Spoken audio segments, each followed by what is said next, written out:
We've had 2 wins against them, but they've proven to be one of the best teams in the world. And now that they've seen us a couple of times, I'm sure they'll have some counters for us. America's very, very lucky to have won this game, man. I was actually prepared to talk about how Serbia upset the USA. This was one of the greatest games I've seen in a long time. And let's get right into it. So the starting lineup, that's something that has been talked about a lot with who's playing and who's not. It was Joel Embiid, LeBron, Jrue Holiday, Devin Booker, and Steph Curry.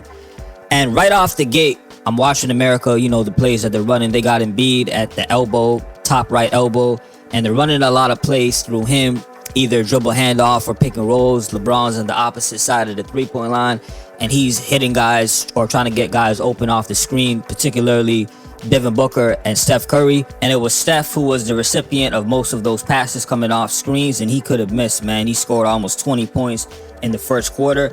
However, despite all of this going on, Serbia was still doing their thing. Bogdanovic was hot. His teammate Obramovic was hitting shots like crazy too. Forgive me if I'm not pronouncing his name right, the left-handed guard on Serbia. And that was going to be my initial sticking point, that it just seemed like America didn't respect their three-point shot. And their philosophy was, man, they're going to miss eventually. They're not going to keep hitting these shots. It looked like intentionally a step slow, as Dwayne Wade said in the broadcast, kind of gambling or just hoping they would miss. So as I'm watching the game, I'm making that mental note that that's going to be one of the reasons why Serbia is about to upset them. Anyhow, let's get to the end of the first quarter. America is down. And I want to talk about Embiid more, because in the first quarter, it seemed like he was just the playmaker, the guy out on the perimeter, even though he's a big man and we know what he could do in the post. So I'm taking that mental note as well. How come Embiid is not really playing down low? And I'm remembering all of the conversations about him not playing well. I did a video with what Charles Barkley was saying. And in the second quarter, Team USA's offense didn't look good. And that's kind of strange to say given the talent that they have. The bench came in. It just looked like guys were standing around, not really moving. There was one play where I saw LeBron literally try to go like 5-on-1, and he beat most of the players if it wasn't 5-on-1.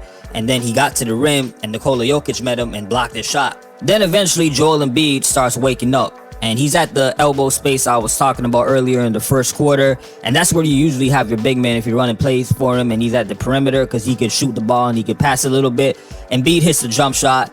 Then soon after, he hits a three-pointer. He's in the corner for another three. This time he pump fakes, dribbles the ball all the way, and does a massive dunk. He's starting to wake up. Steph Curry throughout this quarter and the whole game, he's just hitting shots. He's the reason why they won, by the way, too. If he didn't even hit half of those shots, I believe they would have lost easily, especially with Anthony Edwards not having a great game either. That quarter, he missed 2 wide open three-pointers. Durant should have played a lot more as well. I don't know why Durant didn't seem to get a lot of burn until the fourth quarter. Let me give some love to Serbia, though, because Nikola Jokic at this point, he's just taking his time. He's playing smooth. And when this game started, I thought, man, Nikola's going to have to come right out the gate and really put the team on his back. But then I remembered, no, that's not really Nikola Jokic's game. He's more get the guys involved, play make, then slowly he starts to eat and get his own. And that's exactly what he did throughout this game, just picking the spots and then methodically turning up a little bit. Throughout the third, Bogdanovic and his other teammate, Obramovic, again, I don't know if I'm pronouncing his name right, they are just hitting shots. They still haven't cooled off. America is still not really respecting that three-point shot. It looks like they just keep thinking, as I was saying earlier, they got to miss eventually. Credit to Serbia, too, and their coaching staff. Their offense looked like a well-oiled machine. The ball movement, every single play really ran through Nikola Jokic, but he wasn't looking for a shot. It was more, you're the playmaker. The point guard dumps the ball off to Nikola. Then Nikola reads and reacts to what's going on around him. Let's now get to the fourth quarter, and this is where Serbia really let this upset slip out of their hands. There was one play in particular where Durant was at the three-point line. I believe Nikola was trying to fight over some screen that was happening. He couldn't get there in time, and so Durant is wide open about to shoot. Nikola is fighting so hard to get to the shot to contest it that he ends up fouling the defender that is kind of in his way. Durant still hits the shot. So the three-point shot counts, but there's a foul on Nikola, and then Team USA gets the ball back. Serbia loses track of who's open. Devin Booker is open. He hits a three-point shot. All of a sudden, it's like a 6-point play within 10-15 seconds, just like that. And on top of it, Nikola Jokic picked up his 4th foul. Now he got to play more conservative. It's 5 fouls and you're out in international play. The game is going down to the wire now. This is where it's not in the favor of Serbia. When you're facing a team like USA with all the talent in the world, there's only a few minutes left. They can spend all their energy practically trying to play the hardest defense of their life to win the game. They have the shot creators to hit big shots down the stretch, and that's what Joel Embiid was doing.